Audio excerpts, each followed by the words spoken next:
Bonjour à tous, bienvenue à la deuxième journée de ce DevFest 2024. Bon, j'espère que ça s'est bien passé pour ceux qui étaient hier soir à l'after party. J'espère que vous n'êtes pas trop fatigués. En tout cas, les conférenciers, avant de commencer à se préparer, m'ont dit on ne pensait pas qu'il y aurait autant de monde à 9h. Donc on s'est dit, j'aurais dit, il y a des courageux qui sont venus. Alors venus pour découvrir quoi ? Pour découvrir ou approfondir sa connaissance sur le WebAssembly. On connaît tous la triade sainte du web, l'HTML, le CSS, le JS. Mais il y a le WebAssembly qui commence à venir pour un peu tout chambouler. Donc on se dit à quoi ça peut bien servir ? Est-ce que c'est efficace ? Mais ça tourne sur le client. Alors imaginez de faire tourner ça sur le serveur. Ça peut vous retourner le cerveau. Mais pourtant, vous allez voir aujourd'hui, vous allez avoir votre propre avis sur la question. Est-ce que le WebAssembly côté serveur, ça peut changer la face du monde ? C'est ce que Étienne et Mathieu vont décider de vous présenter ce soir, ou plutôt aujourd'hui. Ça commence bien, ça. Surtout qu'en plus, les introductions d'IMC, maintenant, elles sont dans les vidéos, donc c'est cool.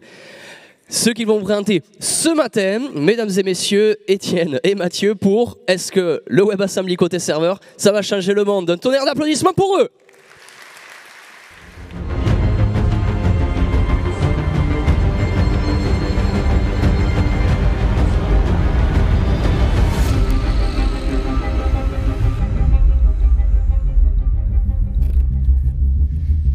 Bonjour à toutes et à tous, nous sommes vraiment ravis d'être là ce matin. Et pour cette toute première au DevFest, j'aimerais commencer cette présentation par une petite anecdote, celle du 27 mars 2019.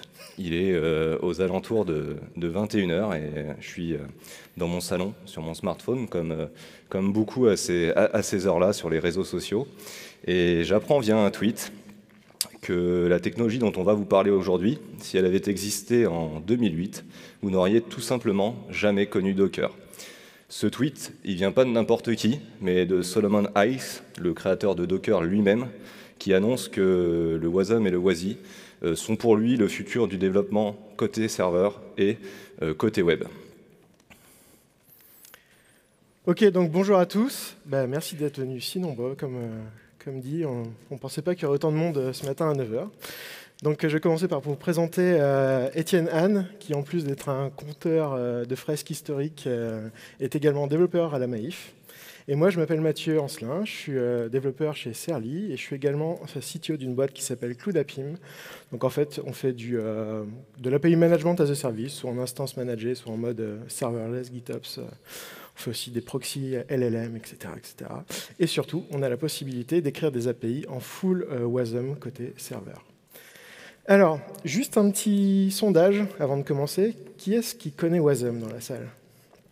Ouais, beaucoup de monde, c'est normal. Et qui en fait en production du WASM ?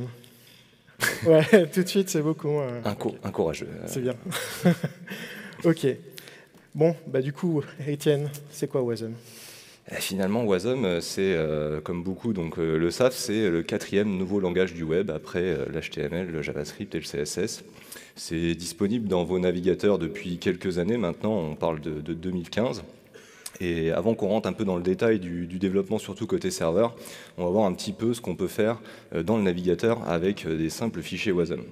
Donc l'idée, pour créer des fichiers Wasm, c'est que vous allez prendre vos langages préférés. Donc là, ici, on a cité du C, du Go, du Rust. Je suppose que vous en avez bien d'autres. L'idée, c'est que vous allez utiliser ce que vous souhaitez comme langage, si tant est que vous trouviez un compilateur capable de convertir votre langage vers la cible qui est le WebAssembly. Donc ici, on a cité WasmPack pour le Rust, ESCryptum pour le C, C++, etc.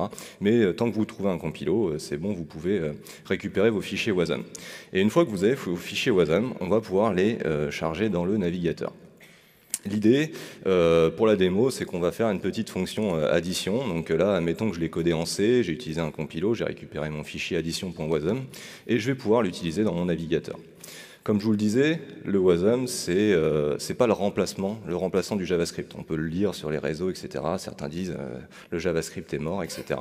Ce qui n'est pas le cas, puisqu'on va déjà utiliser du JavaScript pour charger du WebAssembly dans le navigateur. Et puis, c'est surtout que vous allez pouvoir tirer le meilleur du WebAssembly, puisque par rapport au JavaScript, le WebAssembly, c'est performant. Là où le JavaScript, il a plusieurs défauts, mais le plus gros défaut qu'il a surtout, c'est d'être lent. Si, par exemple, vous faites de la simulation, des jeux vidéo dans votre navigateur, globalement, le JavaScript, c'est pas ultra performant, là où le WebAssembly va vraiment venir apporter son côté performance. Donc si on reprend un petit peu l'exemple, je vais récupérer mon fichier addition.wasm via un fetch, et puis je vais pouvoir utiliser les API qui sont déjà disponibles dans tous vos navigateurs aujourd'hui. Donc là, ici, on utilise WebAssembly. On va construire un module, on reviendra un petit peu avec Mathieu tout à l'heure en détail de ce qu'on trouve dans un module, et puis on va se dire qu'à l'intérieur, je vais retrouver une fonction addition que je vais pouvoir appeler telle une fonction JavaScript. Donc c'est ce qu'on vous disait au début.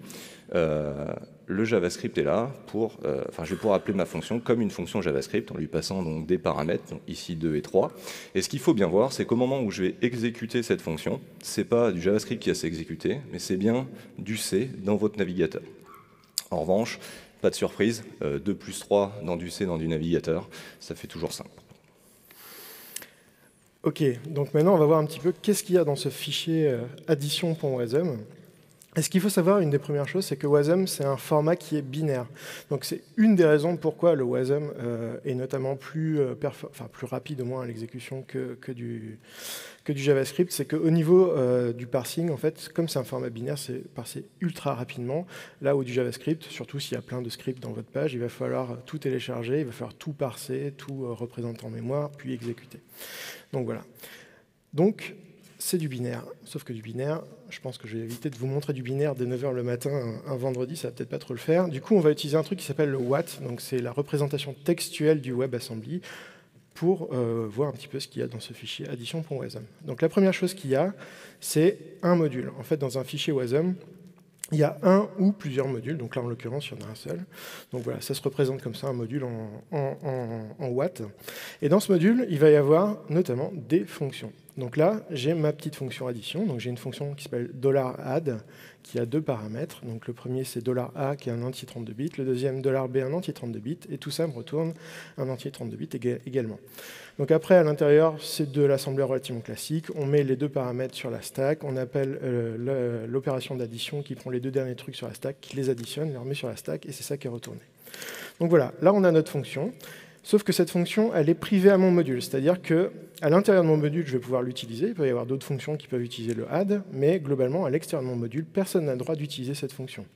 C'est-à-dire qu'un autre module ne peut pas l'utiliser, mais ni mon navigateur. En fait, ce qu'a fait Étienne tout à l'heure dans son export.add et qu'il l'appelle, depuis le JavaScript, ça, il ne peut pas le faire.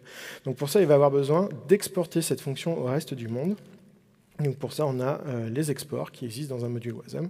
Là, je dis, je vais exporter la fonction $add sous le nom de add au reste du monde. Et c'est comme ça qu'en fait, on va pouvoir faire dialoguer le runtime, donc le navigateur en l'occurrence, avec l'intérieur du module WebAssembly. Et enfin, le troisième point important, alors il faut savoir qu'il y a d'autres choses que ça dans un fichier WASM, mais là, on vous montre un peu les trucs importants pour comprendre le reste du talk. La dernière chose qu'on va pouvoir faire, c'est faire des imports de fonctions.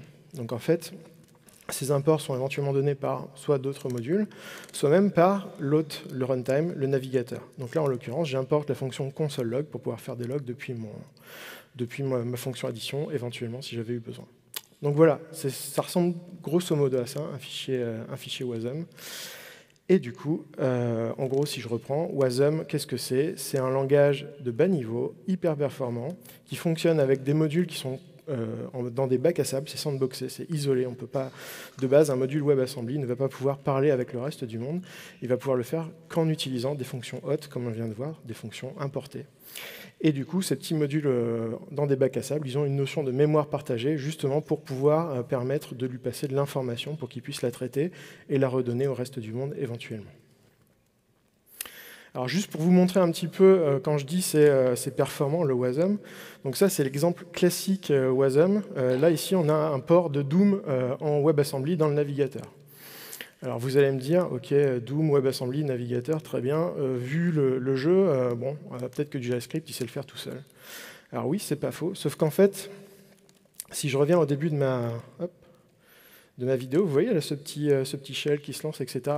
En fait, là, c'est pas juste Doom qui est compilé en WebAssembly, c'est qu'en fait, là, c'est un émulateur de machine virtuelle qui a été compilé en WebAssembly et qui fait tourner Doom dans le navigateur. Donc là, on a un ordi complet qui est émulé dans le navigateur en WebAssembly. Et là, tout de suite, on se dit, OK, c'est pas mal. Un autre truc assez important pour le reste de cette présentation, c'est le fait que WebAssembly, c'est un standard qui est géré par le W3C. Et ça, c'est hyper important, parce que ce que ça veut dire, c'est que n'importe qui veut lancer un nouveau navigateur, par exemple, alors pourquoi pas, faut vouloir, et qui veut donc supporter le WebAssembly, va être obligé de coller à la spec. Et du coup, ce que ça veut dire, c'est qu'un module WebAssembly que vous avez compilé une fois sur votre machine est censé tourner exactement de la même façon, quel que soit le runtime, quel que soit le navigateur. Et ça, c'est super important pour la suite, parce qu'on va voir que c'est ce qui fait tout l'intérêt de cette technologie. Alors, on va reprendre un petit peu votre journal de bord. Déjà, ce matin, vous vous êtes dit, je vais aller voir la conf sur le Wasm, parce qu'on ne va pas commencer par une conférence trop compliquée. Ça, c'est check. Par contre, là, il y a les deux pimpins, ils sont en train de me parler de faire des additions dans le navigateur, là, alors qu'on devait parler de trucs côté serveur. Vous inquiétez pas, on va y venir, on va juste revenir un petit peu dans le passé. On va parler des années 1970, avec notamment la compilation native, donc la compilation du langage C surtout. Et on va prendre l'exemple on va prendre la petite histoire de notre robot ici là qu'on appellera le DevBot, qui est codé en C et qui a une seule envie, voilà, c'est d'être toujours à la tendance des développeurs. Enfin, du moins très utilisé par les développeurs. Il se trouve que pour l'époque, en 1970 et jusqu'à 2008, le C écrase un petit peu le marché, et donc notre DevBot est super content, voilà, il est utilisé, et puis en même temps, il est compilable pour toutes les architectures de l'époque. Donc là, ici, on vous en a mis une dizaine, mais globalement, il y en a bien plus que ça. Et donc, on se retrouve avec une armée de DevBot qui inonde le marché. Et puis les années avancent, on arrive en 2008 avec même 2008-2015, l'arrivée de Docker. Et notre DevBot, il se demande encore si il va être utilisé, etc. Alors il se trouve que oui, puisque globalement Docker va simplifier les choses. On peut plus facilement embarquer du C dans du Docker, et puis on est encore plus distribuable, puisqu'une fois qu'on est compatible avec du Docker, on peut être distribué sur tous les runtime Docker. Donc notre DevBot est assez content, voilà, son histoire continue, et en même temps, il cible de moins en moins d'architecture, puisque avec la simplicité des choses et de Docker, c'est plus simple d'en délivrer. Et puis on arrive dans les années... si tu avances un tout petit peu, on arrive dans les années 2017. Notre DevBot est encore disponible, puisque vous l'avez vu dans la démo sur le navigateur, on sait lancer du C dans le navigateur avec du Wasm. Mais la question que notre DevBot se pose, c'est est-ce qu'il faut qu'il suive la tendance de Docker ou de Wasm? Et ça, c'est exactement la question que se sont posées des gens chez Shopify à l'époque, où en gros, ils avaient un use case qu'ils avaient envie d'adresser. C'était la possibilité de fournir à leurs utilisateurs la possibilité d'écrire des petites fonctions qui pourraient s'exécuter, non pas dans le navigateur, mais côté serveur, pour apporter des fonctionnalités qui ne sont pas forcément prévues par le soft à la base. Donc éventuellement, ils se disent, on pourrait faire ça en Docker, etc. Sauf que ça vient avec certains drawbacks.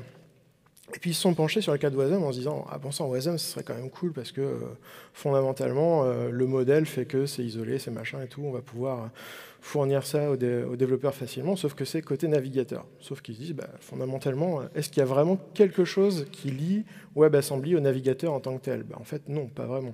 On parle d'un truc de module sandboxé, low level, etc. Finalement, c'est dans un navigateur ou c'est pas dans un navigateur, c'est la même. Et du coup, ils ont commencé à faire des expérimentations en retirant, en extrayant le moteur Wasm de V8, etc. Et du coup, c'est eux un peu qui ont lancé le truc autour de et si on faisait du Wasm server-side. Alors, pourquoi ce choix plutôt qu'un autre? Alors, on va commencer à donner quelques chiffres. Alors, ne vous inquiétez pas, ça reste juste pour donner des ordres de grandeur. Je vois déjà les gens qui vont commencer à nous fusiller, donc non, ne vous inquiétez pas. Donc ouais, effectivement, d'un point de vue déjà taille du livrable, on va être sur quelque chose de complètement différent, là où chez Docker, on va commencer à avoir des images de quelques dizaines, voire centaines de mégaoctets. Côté Wasm, alors ça dépend de la grosseur du truc que vous compilez, mais on est sur un ordre de grandeur plus petit qu'une image Docker. Pareil en ce qui... excusez-moi. Du coup, au niveau de l'architecture aussi, un autre truc, c'est que côté Docker, il va falloir en fait éventuellement... Une image Docker, en fait, elle a besoin d'être compilée pour l'architecture du processeur sous-jacente qui va l'exécuter. Vu qu'en fait, c'est juste un process niveau kernel, il va falloir que ce soit compilé pour le bon processeur. Là où côté Wasm, fondamentalement, comme c'est un standard qui définit comment le truc doit tourner, en fait, il faut que le runtime soit certes compilé pour la bonne architecture processeur, mais le binaire Wasm en tant que tel, lui, ça reste le même. En fait. Le runtime il est censé l'exécuter exactement de la même façon, quelle que soit l'architecture sous-jacente. Et ça, c'est super intéressant. En termes aussi de lancement, de vitesse de lancement, on va avoir un truc sensiblement différent entre une image Docker et un binaire Wasm qui va être quasiment instantané. On est sur des performances proches du métal, du coup, ça se lance instant. Et puis, il y a la question de l'isolation qui vient, et on sait tous que Docker, c'est isolé, oui, mais on va quand même avoir, disons, les droits de l'user qui lance le truc Docker, là où une VM Wasm, fondamentalement, elle est complètement isolée, c'est sandboxé à mort, c'est-à-dire que de base, un module Wasm, il ne va pas pouvoir s'échapper de sa sandbox. Le seul moyen qu'il va avoir, et on en a parlé tout à l'heure, c'est d'utiliser les fameux imports de fonctions pour notamment accéder au file system, au réseau, à ce que vous voulez. En fait, c'est vous qui décidez ce que vous lui filez comme fonction. Et c'est ça qui va vous permettre de faire sortir, de faire s'échapper le Wasm de son bac à sable sous les contraintes que vous lui donnez, évidemment. Et du coup, ça, c'est un truc qui s'est fait pendant des années, faire des fonctions pour accéder au file system, etc. etc. Et il y a des gens qui ont commencé à se dire que ce serait bien d'avoir un standard sur ce genre de choses, donc en gros un standard sur le Wasm server-side, pour accéder notamment file system, réseau, etc. Et c'est là qu'est arrivé WASI. Et du coup, je te laisse introduire WASI. WASI qui est arrivé donc en 2017, donc finalement pas tellement plus tard que le Wasm, mais qui vient un petit peu standardiser ce que les développeurs avaient à faire à la main avant. Donc, comme Mathieu l'a précisé, avant, vous deviez manipuler des fichiers, etc. C'est vous qui vous débrouillez, entre guillemets. Et là, aujourd'hui, on se retrouve avec un vrai standard sur lequel vous allez pouvoir utiliser des droits très fins. Donc là, on le voit ici, vous avez une petite animation pour vous montrer ce que ça représente. C'est-à-dire que sur chaque devbot, vous allez pouvoir autoriser ou non un devbot à accéder notamment donc, à ces API, donc, qui sont le système de fichiers, faire des requêtes réseau, etc. Et là où la granularité des droits est vraiment fine, c'est que vous allez pouvoir dire, oui, mon devbot, il peut avoir accès au système de fichiers, mais vous allez spécifier le fichier ou les dossiers, puis dire, il a le droit en lecture, en écriture, et de la même façon, vous allez pouvoir faire ça sur les requêtes réseau. Finalement, mon devbot, il aura le droit, oui, de faire des requêtes réseau, mais pour un domaine précis ou un et des sous-domaines. Donc là, il existe des regex quand même sur les sous-domaines, on n'a pas besoin de lister tous les sous-domaines en question, mais on se retrouve quand même avec notre fameux bac à sable qui est vraiment verrouillé par le runtime qui choisit ce à quoi notre devbot a le droit d'accéder. Ouais, toute la complexité, c'est le runtime qui l'apporte. Hein. C'est vraiment lui qui va gérer ses droits d'accès pour que justement le code ne puisse pas s'échapper de la sandbox un peu n'importe comment. Côté debug, on vous l'a juste mis comme ça, voilà, ça c'est la représentation, donc le fameux watt des premières slides. L'idée ici, c'est juste de vous montrer que des fois vous récupérez un fichier Wasm, puis vous ne savez pas trop s'il a besoin des imports WASI. Ça c'est simple, vous le transformez en watt. Si vous trouvez des fonctions qui sont préfixées par un namespace qui commence par WASI, snapshot, quelque chose, alors ici c'est parce que c'était la bêta de WASI, c'est que vous avez besoin de WASI et que le module de la Wasm a été compilé avec. Et voilà, ça permet juste de savoir que vous en avez besoin. Tout à fait. Et du coup, nous, on a un petit retour d'expérience sur le sujet, puisque durant à peu près toute l'année 2023, on a passé notre temps à incorporer le support de Wasm dans un projet open source qui s'appelle Otoroshi. Donc Otoroshi, c'est un projet que j'ai créé il y a quelques années lors d'une mission qui, en gros, c'est une API Gateway, un API Management, comme vous voulez, open source, qui est écrit en Scala, donc, qui tourne sur le JDK, sur Java. Et qui fournit environ 200 plugins, donc les plugins, ça s'appelle des policies dans d'autres produits. En gros, c'est des petits outils qui vont vous permettre de manipuler la requête HTTP ou la réponse HTTP pour ajouter des headers, vérifier qu'il y a un header présent, etc. etc.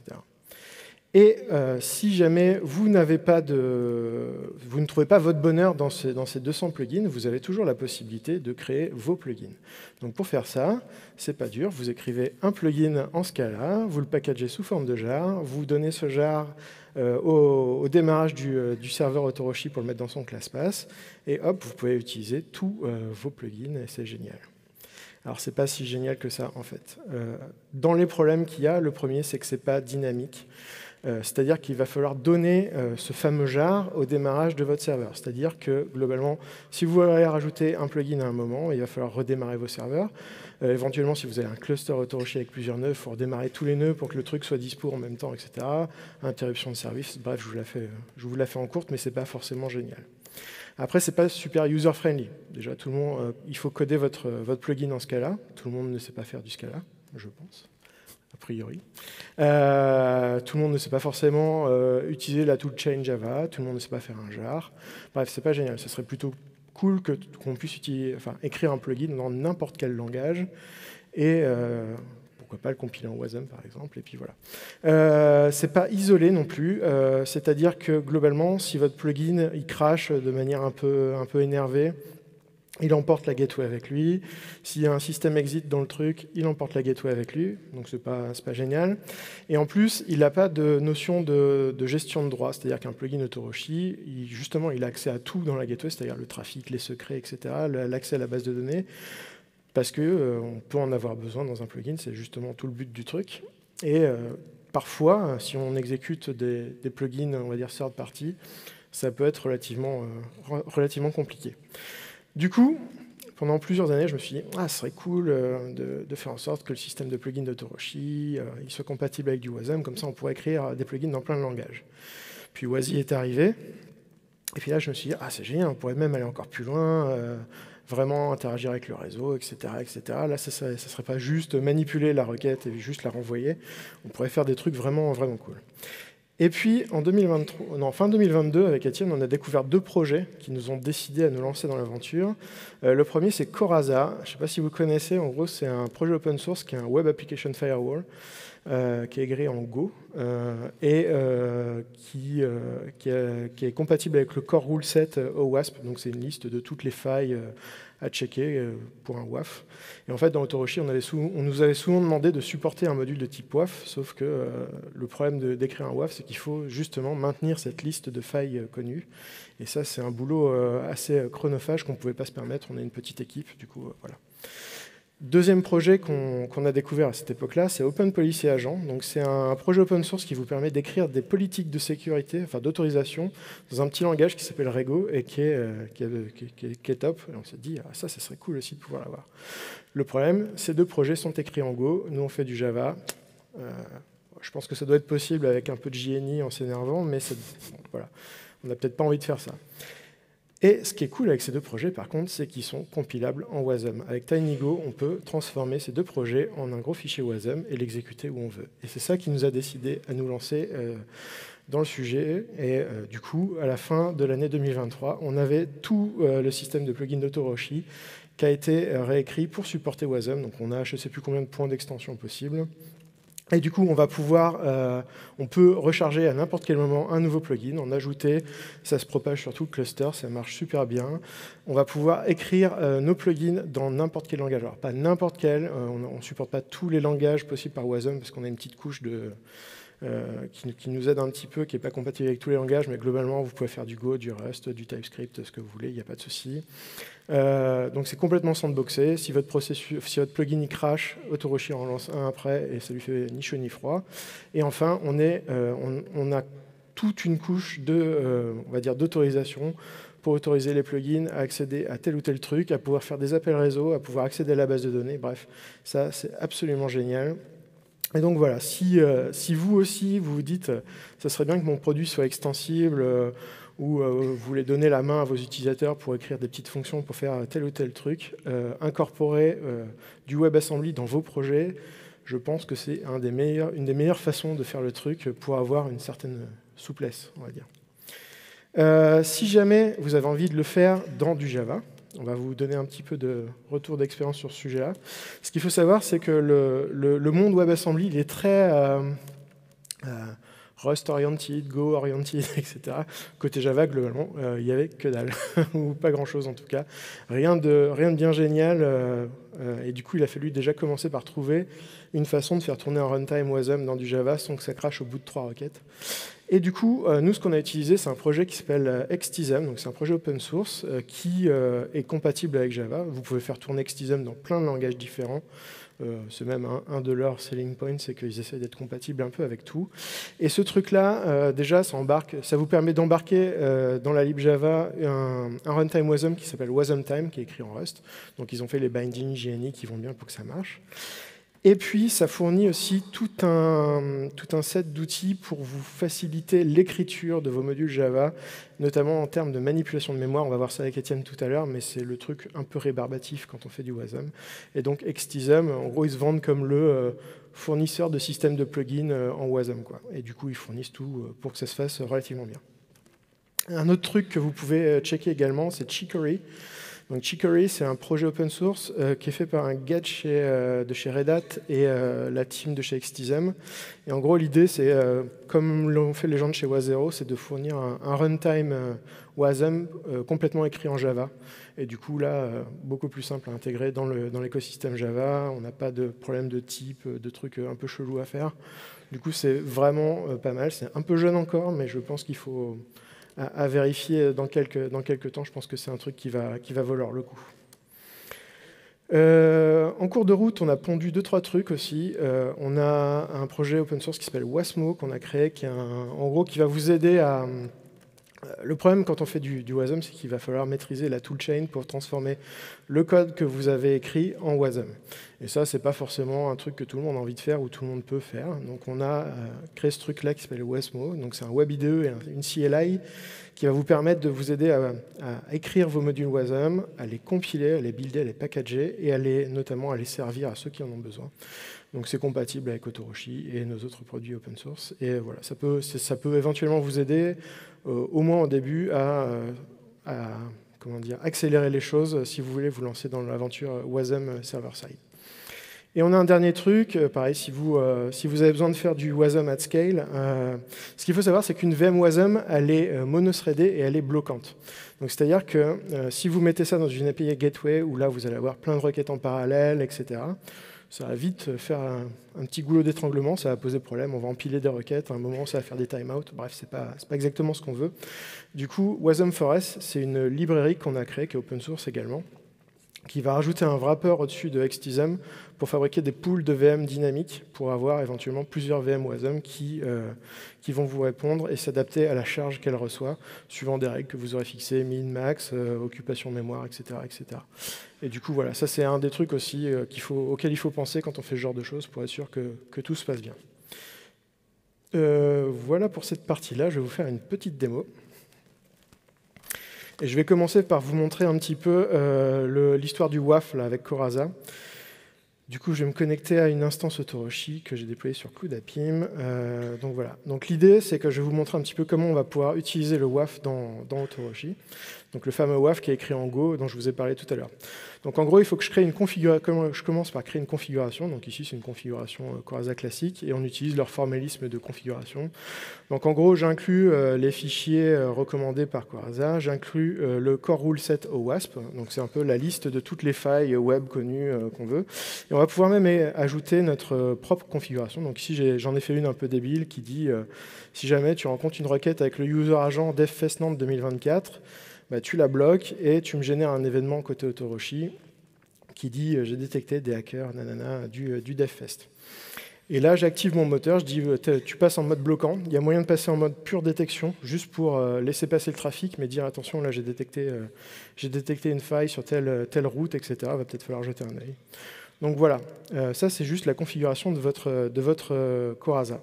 Et ensuite, on va aller dans la partie route d'Autoroshi. Donc les routes, c'est ce qui va vous permettre d'acheminer du trafic depuis un front-end, ici c'est dans le domaine, vers un back-end. Donc ici, c'est un truc qui me renvoie à ce que je lui ai envoyé. Et donc sur cette route-là, je rajoute un plugin qui s'appelle Coraza, WAF, et je le link avec la configuration que je viens de vous montrer. Et du coup, on va pouvoir tester ça hyper simplement. Donc en gros, ici, j'ai mon WAF que je vais appeler. Donc si je l'appelle, globalement, le back-end me répond avec ce que je lui ai passé dans la requête. Donc jusque-là, tout va bien. Si par contre, je lui passe un header qui essaye d'utiliser la faille log4shell, je ne sais pas si vous vous rappelez de ce truc, c'était fin 2021, début 2022. En gros, ce fameux exploit de l'expression language de log4j où on pouvait exfiltrer des données malveillantes en utilisant ce fameux expression language. Donc là, j'essaye de faire ce genre d'attaque-là, et du coup, le truc me répond à 403 forbidden, et puis en gros, va mourir, ça passe pas, quoi. Du coup, je peux également essayer de faire un appel avec la fameuse règle que j'ai faite moi. Donc si je mets devFestNantes 2023 dans mon user agent, normalement mon appel va passer, mais si je passe en devFestNantes 2024, j'ai mon appel qui foire avec un 403 forbidden là aussi, parce que Corazza m'empêche de passer. Dans les faits, à chaque fois qu'il y a ce genre de truc, il y a un événement qui est généré côté Autoroshi que vous pouvez analyser de votre côté, bien évidemment. Le deuxième truc que je voulais vous montrer, c'est la façon d'écrire éventuellement des endpoints d'API en WebAssembly dans Autoroshi. Donc là encore, vous faites une route et vous utilisez, on a un plugin ici qui embarque un truc qui s'appelle QuickJS, un moteur JavaScript écrit en C qui est compilable en Wasm. Donc là, en gros, ça embarque ce truc et on va lui passer un bout de JavaScript pour lui dire, voilà, tu vas évaluer ce truc-là. Et donc ce bout de JavaScript ici, il fait un truc un peu naze du genre, je vais regarder s'il y a un nom dans les query param, s'il n'y en a pas, je mets world, et je renvoie une réponse HTTP en disant, tu dis hello avec le nom qu'on t'a donné.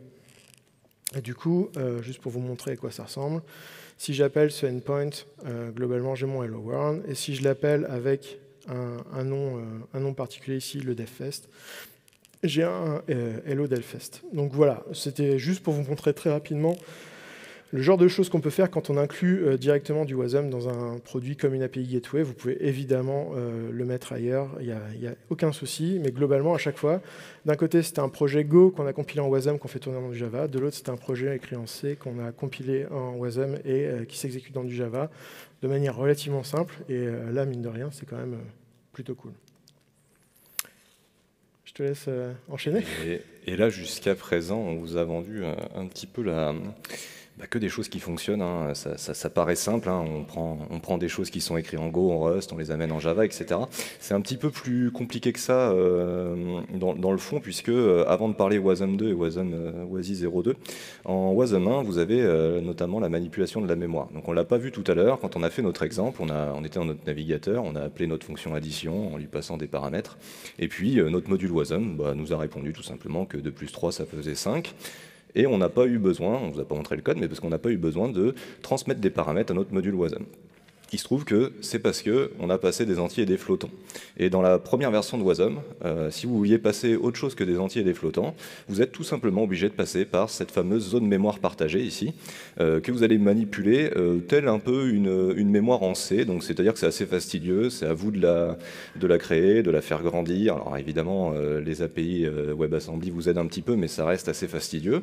Et puis quand vous allez appeler votre module addition, il va falloir envoyer un pointeur, que le module Wasm récupère ce pointeur, relise les informations, etc. Donc on voit que c'est pas si simple que ça. Et la deuxième chose, c'est que cette mémoire, elle est partagée, et donc elle peut être notamment corrompue en termes de sécurité. C'est pas ce qui se fait de mieux. Et donc ils sont arrivés cette année, en janvier 2024, avec la deuxième version de Wasm, en se disant que on allait un petit peu aider le développeur, et notamment renforcer la sécurité, en créant un nouveau langage qui s'appelle donc le 8, qui va vous permettre de vous abstraire tout simplement de cette gestion de la mémoire. Il va à la fois vous abstraire la gestion de la mémoire et vous admet des nouveaux types. Donc aujourd'hui, comme tout développeur, on aime bien manipuler tous les types primitifs. Avant, on était bloqué sur les entiers et les flottants. Là, vous allez retrouver les chaînes de caractères notamment, donc tout ce qui est du JSON, etc. On va pouvoir en communiquer facilement sans que vous ayez à le gérer. Et puis, vous allez retrouver des types complets. On aime bien gérer des listes, des tubes, des résultats, tout ça. Donc tout ça, ça va être disponible à travers le 8. Et puis, donc ça, les fonctions, c'est la même chose. Vous allez définir des fonctions, etc. On va y revenir un petit peu après.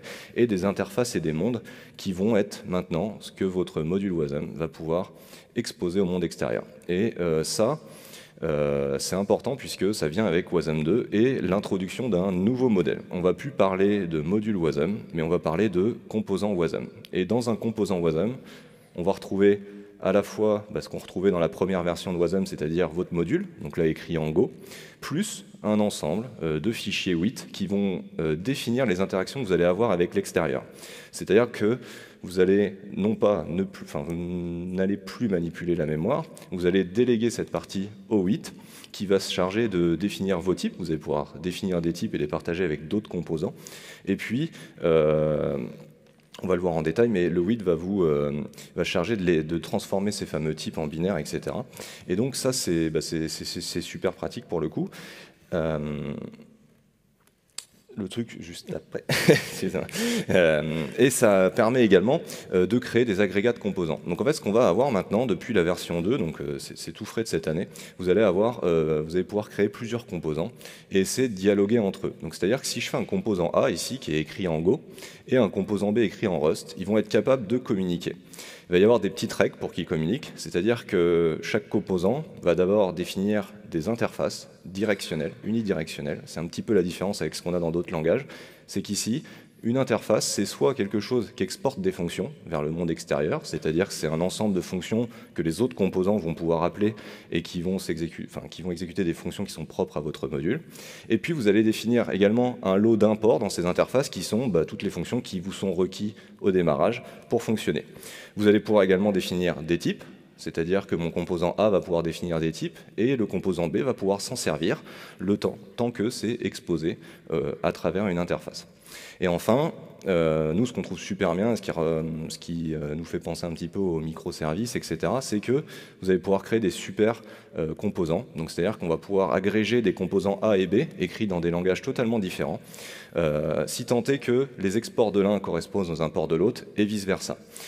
Il y a une petite subtilité ici, c'est que pour discuter, au niveau des types, je vous parlais du WIT tout à l'heure, et c'est là que c'est très fort, parce que c'est le WIT qui va vous convertir les types pour vous. C'est-à-dire que votre Go, finalement, il a des types de haut niveau qui sont très différents, par exemple des types qu'on retrouve en Rust. Et c'est là où le WIT va prendre ces types, les convertir sous forme de binaire, les envoyer au composant B, qui lui va faire l'opération inverse qu'on appelle de lifting, donc c'est le WIT qui va transformer ce binaire en composant en type de haut niveau, en Rust. Et donc, ça vous est totalement transparent et ça évite des conversions entre langages de type qui sont souvent source d'erreurs en mémoire, etc. Ouais, même de la corruption mémoire. Même de la corruption mémoire, voilà, c'est plus à vous de vous en occuper. Et donc ça, c'est super. On retrouve notamment les interfaces dont on vous parlait tout à l'heure. Donc évidemment, dans WASI 02, on retrouve WASI 01, donc système de fichiers, requêtes, etc. Mais on retrouve également 3 autres interfaces qui, pour nous, sont super cool, puisqu'il nous manquait quand même quelque chose, c'est de pouvoir écrire dans la sortie standard, récupérer des choses de la sortie standard, ou écrire tout simplement dans des descripteurs. Et puis, 2 autres interfaces, la CLI et l'HTTP. Pour vous donner un exemple, vous souhaitez écrire un composant dit compatible avec l'interface HTTP. C'est assez simple. Vous devez exposer une interface qui comprend une fonction qui s'appelle handleRequest, qui prend un type request en paramètre et qui recrache une réponse. Auquel cas, vous êtes dit compatible avec cette interface et donc tous les runtimes qui sont capables de lancer des modules HTTP, enfin compatibles HTTP, pourront recevoir votre module. Et donc pour la distribution des modules Wasm, c'est quand même nettement plus simple aujourd'hui, puisque les interfaces sont là pour simplifier le travail. Tout à fait. Alors, du coup, il y a un autre truc qui est arrivé un peu plus tôt cette année, qui s'appelle le WASI Cloud. Donc, c'est une proposition qui a été faite à l'expert group, au groupe de standardisation Wasm. Donc, en fait, le groupe de standardisation Wasm, ça marche par des propositions qui vont être proposées, qui vont avoir 5 phases. Et au bout de la 5e, normalement, on va éventuellement être inclus dans un des futurs standards, soit WASI, soit Wasm, suivant ce qu'on fait. Et donc, WASI Cloud, là, l'idée, c'est de fournir une sorte de... je ne sais pas si c'est du middleware ou du moins une base technologique pour vous permettre d'implémenter un certain nombre de mondes. Donc là, en fait, c'est tout ce qui va vous permettre d'écrire une application cloud, on va dire, moderne.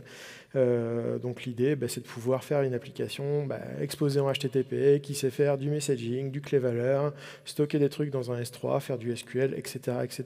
Bref, le genre de choses qu'on fait normalement tous au jour le jour. Et donc l'idée, c'est de fournir ce fameux socle technologique. Et du coup, il y a eu un projet qui s'appelle Wasm Cloud, qui est backé par la Cloud Native Computing Foundation, donc qui fournit du coup ce fameux socle, une implémentation de base de Wazi Cloud, donc qui fournit notamment une implème Postgre, il y a une implème Couchbase dedans, je crois. Ça marche avec aussi du Redis, etc., etc. Et surtout, ça gère la partie communication intercluster, c'est-à-dire qu'en gros, là où dans l'exemple d'Étienne, les deux modules qui se parlaient étaient en fait finalement dans le même runtime Wasm, globalement, l'idée avec Wasm Cloud, c'est que finalement, ces deux modules ne sont peut-être pas forcément sur les mêmes machines, et globalement, eux, ils fournissent une sorte de mécanisme RPC un peu transparent à travers WIT qui va vous permettre de faire communiquer vos modules les uns avec les autres de manière, on va dire, relativement transparente. Si je peux faire une sorte de parallèle peut-être un peu foireux, Wazi Cloud ou Wasm Cloud, c'est un peu à Wasm ce que Kubernetes est à Docker. Si je peux, alors ça va peut-être un peu loin, mais c'est un peu ce genre de choses. Et du coup, ce que je vous propose, c'est de faire une petite démo de ce truc-là. Alors, attendez, dégainez pas tout de suite vos téléphones, c'est pas lancé du coup. On va pas se presser. Alors, l'idée ici, c'est que j'ai codé en fait 4 composants qui vont être déployables dans Wasm Cloud. Donc, c'est 4 serveurs HTTP qui vont faire tous les 4 la même chose. Donc, ils sont codés en différents langages, en C, en Go, en Rust, en TypeScript. Et du coup, ces modules, ils vont faire un truc relativement simple. Donc, on voit que c'est des serveurs HTTP. Donc, on va ici implémenter l'extension, enfin, du coup, le monde HTTP pour notre objet courant. Donc là, voilà, ça c'est une fonction qui gère une réponse, une requête HTTP. Et donc dans ce truc-là, on va se connecter à un bucket clé-valeur. Donc on utilise l'API Wazi KeyValue, comme on a vu tout à l'heure. Et dedans, on va faire des incréments de compteurs relativement basiques. Et donc l'idée, c'est qu'on va faire une sorte de poll en live pour savoir quel est le meilleur langage de la Terre, tout simplement. Du coup, là, on utilise par exemple l'API de login de Wazi pour faire du logging et afficher des choses, etc., etc. Et du coup, là, on répond. Bref. Donc ça, c'est un peu ce que fait chaque module. Donc là, c'est la version Rust. Si on regarde la version Go, on a un truc relativement équivalent.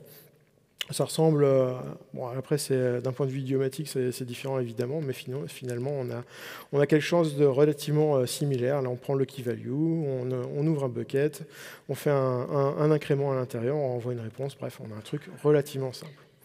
Ce qu'il faut voir également, c'est que dans ces composants-là, on a le fameux fichier WIT, le fameux descripteur WIT dont nous a parlé Étienne tout à l'heure. Donc en gros, c'est ce truc-là qui va dire comment notre composant Wasm va parler avec les autres composants ou qu'est-ce qu'il va leur exposer. Donc là, en gros, on voit bien que notre composant, il va utiliser, donc il va importer des choses du monde Wazi KeyValue, donc notamment la possibilité d'avoir des compteurs atomiques et le fait de pouvoir ouvrir un store clé-valeur. On va également utiliser le logging, comme j'ai dit tout à l'heure. Et chaque composant va exporter au reste du monde un handler HTTP compatible Wazi pour que ce truc-là soit runné par Wasm Cloud sur un port et qu'on puisse accéder à notre petit serveur.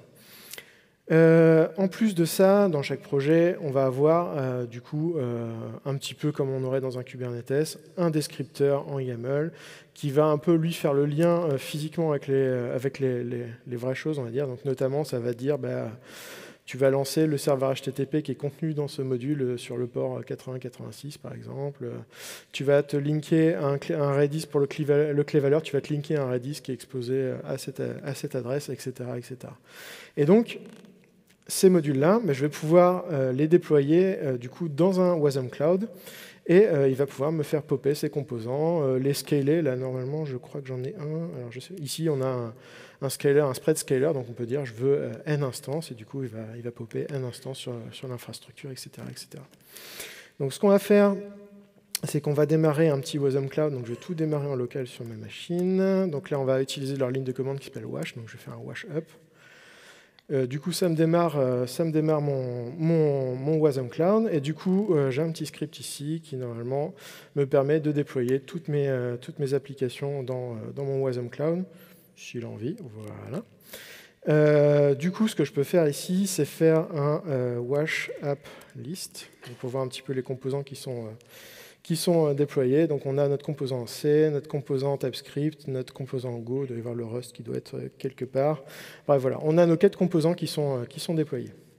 Et en plus de ça, on a un petit serveur à côté qu'on a écrit en Node un peu bêtement, qui va nous fournir une IHM au-dessus de ce truc-là pour faire notre fameux sondage. Donc je vais lancer ce truc-là et je vais faire un truc hyper risqué.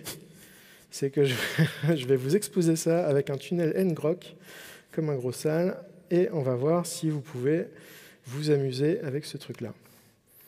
Alors du coup, attendez, je me mets en mode présenteur, vous allez avoir le QR code pour vous connecter à ce truc-là, et vous allez pouvoir voter pour votre langage préféré. Donc on va voir un petit peu ce que ça donne, si vous avez envie de vous amuser. C'est bon, il y a déjà des gens qui sont en train de jouer avec ça, donc n'hésitez pas à y aller. Au Jog Summer Camp, on a eu, je ne sais plus, 3-4 000 messages, donc n'hésitez pas à y aller, hein, il va falloir... Bon, pour l'instant, c'est JS qui gagne. Donc ce qu'il faut voir, c'est que derrière, on a le truc qui est en train de bourriner sur ma machine. J'espère juste que ça ne va pas faire planter mon ordi, sinon tout va bien se passer. Donc c'est bien, vous êtes en forme pour un vendredi matin. C'est bien. JavaScript, il y a des gens qui apprécient, a priori. Il y a Rust qui est en train de remonter.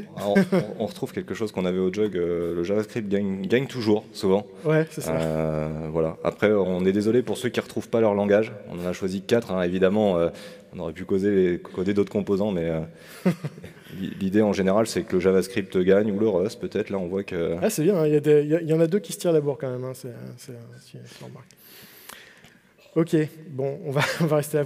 On pourra regarder à la fin si vous continuez, ou si mon ordi crame entre les deux, c'est à voir. Du coup, le futur, globalement, qu'est-ce qui est prévu pour le futur, Étienne ?